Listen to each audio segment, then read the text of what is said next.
how do you taste blended Scotch whisky? First of all, you need to use a glass, not just any glass, a Copita nosing glass. You'll see from the shape of this one, it is quite different from this one. Because what you want to do, unlike this shape, you want to get into the whisky to assess it. So what you must do is take the bottle, pour it into the glass, swirl it around, as I said to you before, throw it out. Because you want to get rid of any odors that are perhaps on the lip of the glass. Swirl it around, bring it up and say, hello. Then you go back to it. How are you? And then go back to it. Quite well. Thank you very much. Now remember, get into it. Don't go like this. None of this stuff. You want to get right into it to make sure that you're actually examining every part of that whiskey. How do you taste it? Don't knock it back like a cowboy. Take the water. But don't just pick up a jug like this. What you need to do is to pick up a jug with your finger in the water. Why? Because you want to test it. Why do you want to test it? Because many barmen, unfortunately, stick their jug under a hot tap by mistake, and therefore, this is what ruins whiskey. 6 times I've now ruined my whiskey.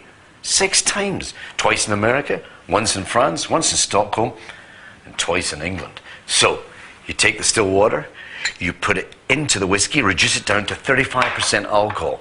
35% alcohol is the ideal strength for really bringing out the whiskey in the palate. Put it in the mouth. And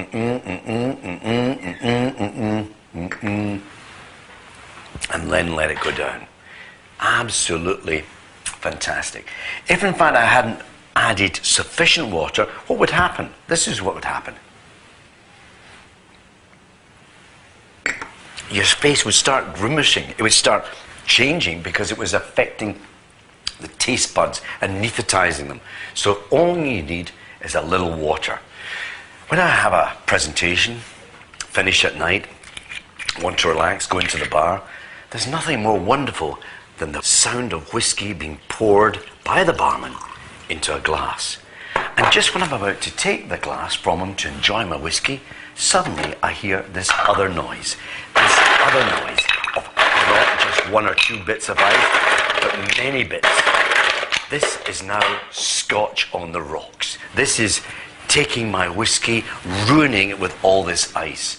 In the olden days when there was no ice, the Scots had to improvise. So what did they do? They went to the riverbeds. They took the cold rocks that had been chilled by the mountain snows. They put that into the whiskey and that chilled it. And that's why we call it Scotch on the rocks. All I'm saying to you is this. If you're ever in a bar and you want to try and enjoy your whiskey this way, don't take it. Take hold of the barman and show him what it's all about. Yeah, chuck it away. You don't need it.